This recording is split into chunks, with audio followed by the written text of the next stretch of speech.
This is Jaden Mangini. You're watching Daygo Sports Show. Yes, let's go! Hungry for them pesos. Maybe you should stay close.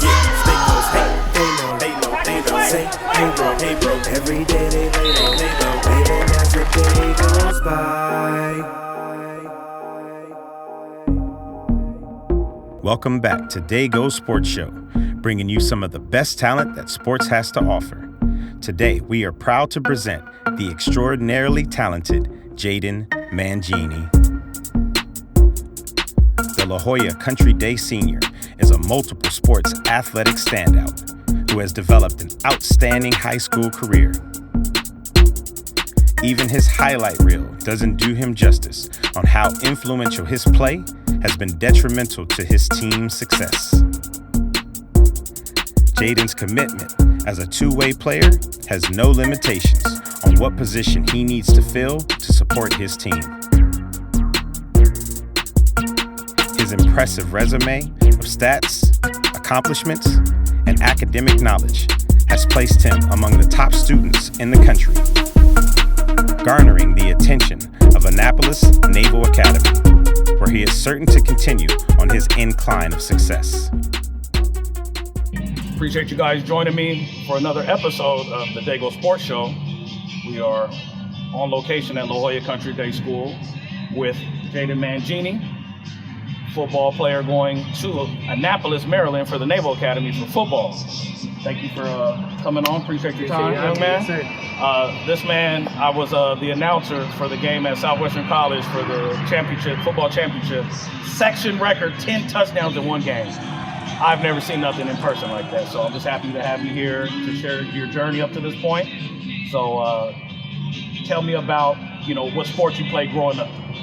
Growing up, I kind of followed my brother's footsteps. I played, football, obviously, that was a big one. Basketball, lacrosse, ran track. Never really got into the soccer and baseball like other kids, but yeah, those were kind of the main ones. Sure. So with your youth sports, what led you to get to La Jolla Country Day? My family's been in this. I'm very grateful to the school because my whole family went here. My brother, my older sister. So I came here in kindergarten and just really never left. What are some of the misconceptions people think of what La Jolla Country Day is from your perspective than someone on the outside? La Jolla Country Day is this or that? Yeah, I mean, it's a grind for sure. One of the main things is the football aspect. People think, it's a smaller school, higher division, so it must not be good. The players must not be good. And I had that mindset too. My freshman, sophomore year, kind of started to get burn time, and I was talking to my mom about it. She's like, "Jaden, you'd rather be a big fish in a small pond than a small fish in a big pond." I was like, "You're right." So now that we're back here on your home field, what is the first memory that sticks out to you when you walked up? First thing that came to your mind from that pops up for on this field? Dude, there's so many. My fall camp, freshman year, came in here confident. Like I said, smaller school. I played Pop Warner, so I was like, I could be here. Over there, we did the Oklahoma drill, and I just went up against the seniors, and I was doing my thing. So that's what Tell us about your first touchdown. High school touchdown. We were playing Mountain Empire on their field, grass, kind of middle of nowhere. And it was just like a 3-yard gain. I got pushed from behind by my QB, and I got in there. So it was just a real moment. Describe that emotion, like from playing youth sports and Pop Warner to now, man, I just scored a high school touchdown for the first time. Tell us about that emotion. I knew it was the beginning of a long journey. I was really stoked about it. So in high school, you touched on playing football. Any other sports you played for La Jolla Country Day? Or was it straight up football? Basketball, I played basketball, I played lacrosse for a little bit, and track, like I said. Basketball was my thing. I thought I was going to play college basketball in 8th grade freshman year. Everyone around me, all the football coaches, they're like, "Jaden, you're a football player." I was like, "Yeah, all right, we'll see." So I wanted to be a shooting guard in college. But then reality hit, and I was like, God gave me the gift to play football, so I kind of ran with it. So tell us about the other position you play, because you're not only a quarterback, you're primarily a what? Linebacker. Tell us about that. I came in freshman year playing linebacker and running back. last year, and then went from wide receiver and linebacker, and this year I played QB and linebacker. So just stepping up wherever my team needs me to win those football games, especially my senior year, and need a QB, so I stepped up. To be a middle linebacker and then make the transition in your senior year to be the quarterback.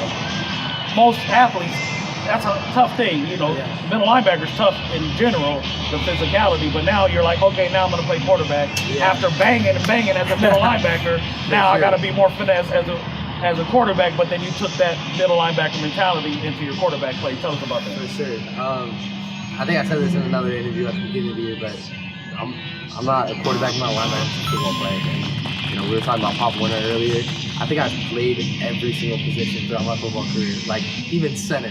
And, you know, Mighty Might, I was kind of a chubbier kid, so, you know, just playing football and backyard football, just having fun with it no matter where you're at.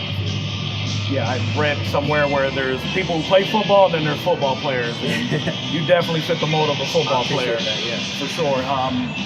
What was your hardest opponent in your high school career that you can touch on? Certain teams that were every time you played them were tough, or one team in particular that you only played once was the toughest one?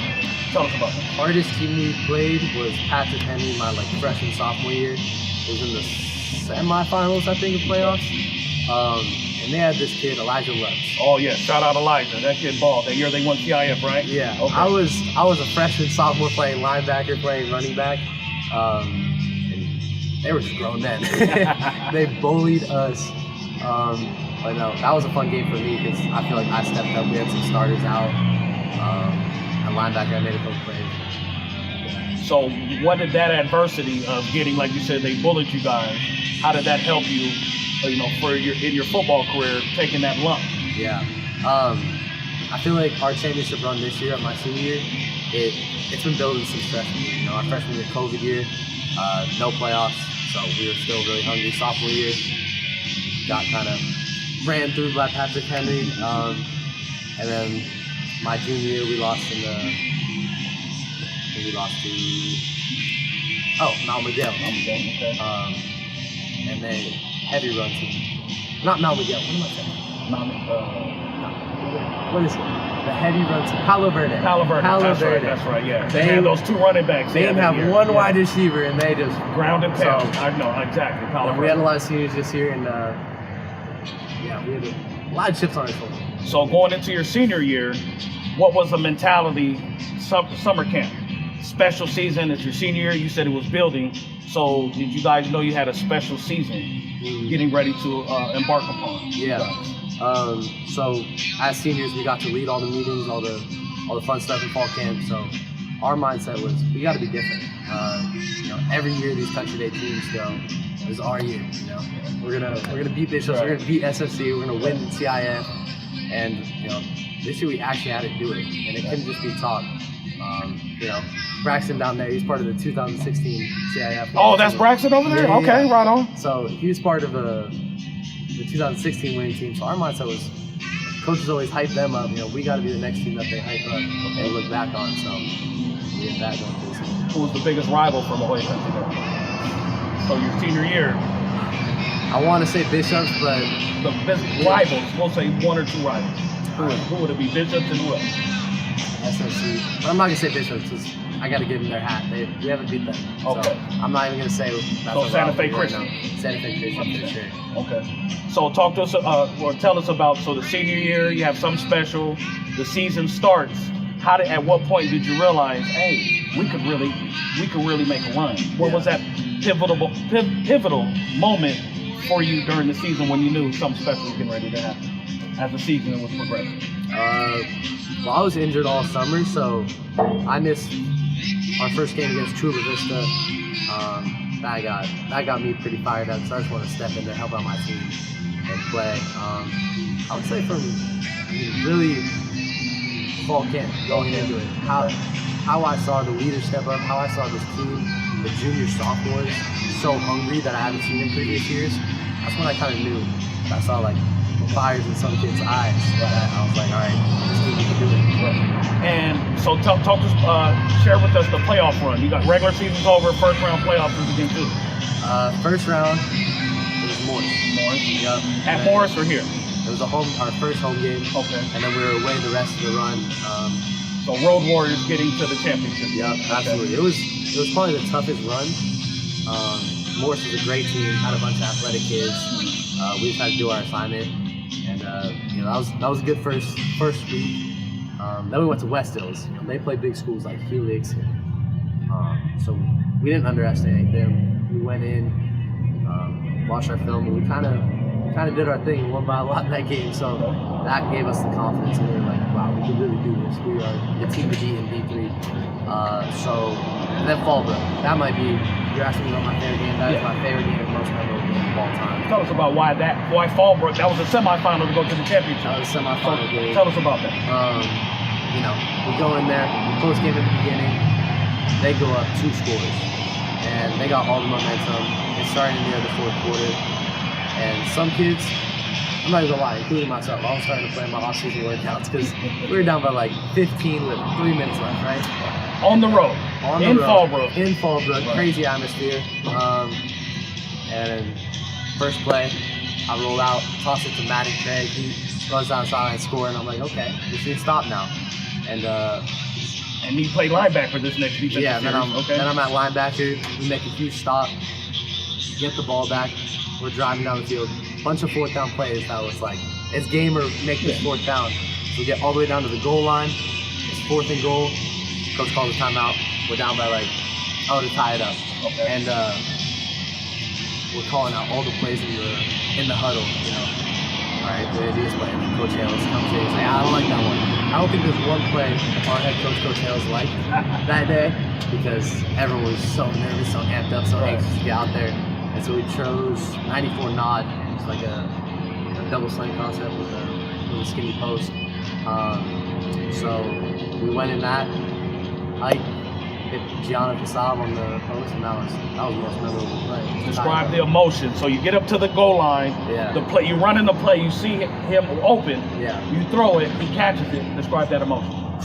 I mean, we didn't have too much time to celebrate because we had overtime to play. Okay. So you tied it up going in overtime. Yeah. So we went to overtime. We get a quick score, feeling good. They get a score, and they wanted to end it. So they go for 2. They go for 2. Walk us through that play, that 2-point conversion. Everyone was banged up. I think that was the most hurt I've ever been playing a football game. Everyone was cramping, everyone was hurt, and it was like now or never, all that work leading up to that point wasn't going to be wasted, and we knew that. So we had like 6 guys in the backfield on that running back that play. So that was surreal. Stopped them in the backfield, game over. La Jolla Country Day on to the championship. Describe the feeling. Everyone's running on I think I saw the highlight on PPR. Everyone runs on the field. Describe that, what you're seeing, the pandemonium from the Tory sideline. Wow, everyone was going crazy. I went up to our head coach, gave a big hug, and he said, one more. Me and him were on the same page. It's like, that was amazing. That was awesome. We got one more. Like that Mamba mentality. Job's not finished. One more. Exactly. So, championship game, first time for you as a player, and before you did the upperclassmen when you were a freshman go to the championship game, like Burmeister, they didn't go. So Burmeister did, but he was before you. He wasn't a senior when you were a freshman. Okay, he was way before. So within your 4 years, this is the first time the football team's in the championship game. Within that 4 years, since 2016. So you're preparing all week for Grossmont Foothillers, who were on a magical run with a brand new coach. After not winning a game, they got all the momentum. They're playing with house money, so you can't underestimate them. Absolutely. What was the mentality as you got ready for game day? I was just worried about what we could worry about. But I remember watching the film. Like, they had some kids that were hidden, so I was like, all right, it's gonna be a dog fight. So I was stoked going into it. Going in. I don't know. I just got this feeling like a gladiator going into the stadium. It was surreal.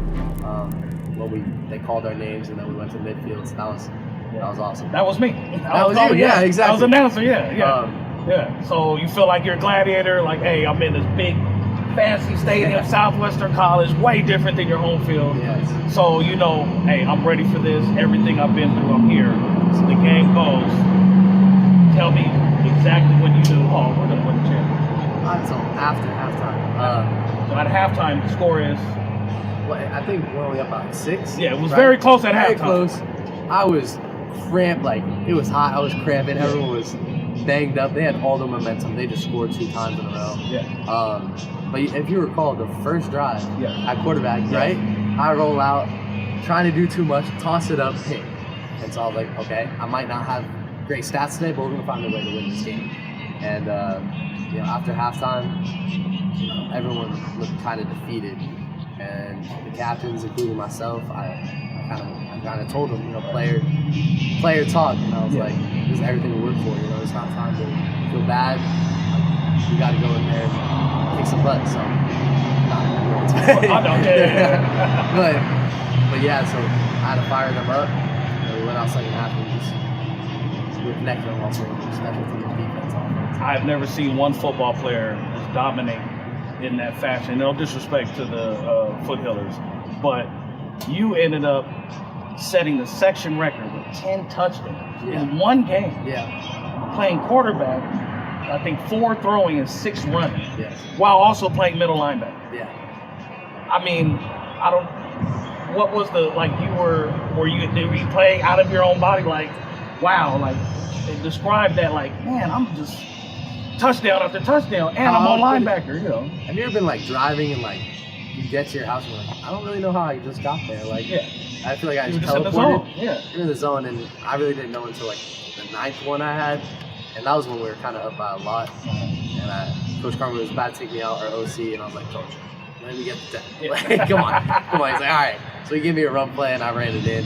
But I'm not even just saying this to be humble. Like, I really couldn't have done without my team.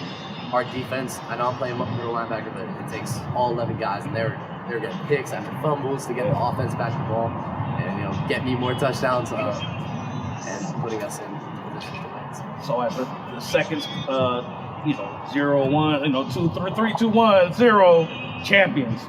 That feeling. Tell us about that emotion. Great way to cap off my senior year. Me and Coach Hales and Coach Carmi and those seniors have been through so much these past 4 years. And we wanted this so bad, and just to get it for Country Day, like, it was so surreal. And what was it like going on campus that next Monday? The champion football team, like, how did you guys walk around? Nice, puffed out our chest a little bit more. Yeah. We just got our rings last week too, so nice. we wore those. But one thing I wanted to say was, so we have these bricks, and every year we get them. We write on one side our initials, one side of the year, one side person you dedicate to season 2, and a word that will just fire you up. And this year, one word to fire me up was carry the boats. Obviously, just committed to Navy, so I was like David Goggins. Yeah. But what I wrote on my thing was, this school, this team is what I wanted to dedicate the year to. Country Day has given me so much. Not even academics, helping me excel on the football field, like becoming a man and becoming a leader, stepping in that leader role. So I just want to give back to the school that gave me so much. You touched on Naval Academy. So of the colleges that were looking at you and that you were looking at, what made you select, I want to be a midshipman, I want to go to Annapolis for the Naval Academy for football? The culture, and it's going to be hard. And that's what you got to realize. Like, you could take the easy way out and go somewhere else, but it's the hard things that will make you into a better man, a better football player. And just like my mom told me about this school, like, it is FBS ball, it is the American Conference, it is a big stage and all, but it's not Power 5. But if I'm good enough, NFL scouts and other players will find me, so I just gotta do my thing there. I know you're going to do well at the next level. Before we finish up, talk to us about the impact your family has with you, helping you, on your journey with sports on and off the field, practices and team snacks, from youth all the way to high school. How important, the impact your family had for you and your older siblings. It feels like my youth just flew by. It feels like yesterday I was playing on this field, but not in high school, in Poplar, Mighty Night with Derby, with Chris, and all that. Shout out Chris White, shout out Derby Logan. Absolutely. My parents even my brother, they have helped me become the football player I am. I feel like the major thing that they helped me was my work ethic. And my dad, he didn't really come from, a lot, and opening up a business from scratch, failed many times, but sleepless nights and telling us those stories, and it just inspires you. And then seeing my brother do the same thing, wake up early, stay up late, and just dedicating life to passion. So. And what would be the best advice you would give the underclassmen, the youth that are going to be watching this, that you wish someone would have told you, or just some advice that helped you navigate the waters to get to this point in your journey? First of all, work hard. If you want something, don't just talk about it. Really put in the work. Another thing is, don't take life too seriously. Everything will play out. Don't worry about it. Just live in the moment and trust it. God will take care of you. Your angels around you will take care of you, and make sure you end up exactly where you need to be. So. It's an excellent opportunity so for me. I appreciate your time. You're an amazing student athlete, amazing young man, fellow shipmate. Oh, he's going to be an officer. Go Navy. And thank you for your time, and best of luck to you at Annapolis. So we appreciate you guys watching Daygo Sports Show. All right. Appreciate you. Love. From Pop Warner to high school, Jaden has managed to exceed the expectations of an established family presence at La Jolla Country Day High School. Armed with his drive, determination, and ability, he's ready for any challenge. So ready that immediately after this conversation, he practiced with Los Angeles Rams star and La Jolla Country Day alum Braxton Burnmeister. This type of commitment deserves a salute. Oh, that's money. Get there. Yes! Let's go, baby, let's go! Bring it down. Run! Yo, stick him. Let's get it! Let's go!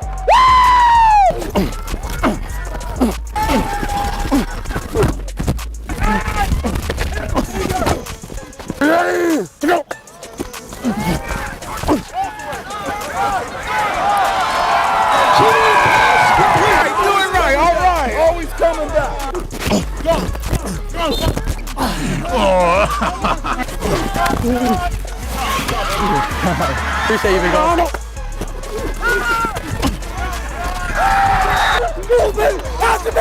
I'd love to just down a McRib. I've never had a McRib. I don't know why I just said that. This is Jaden Mangini. You're now tuned in to Matrix Sports. Matrix ENT.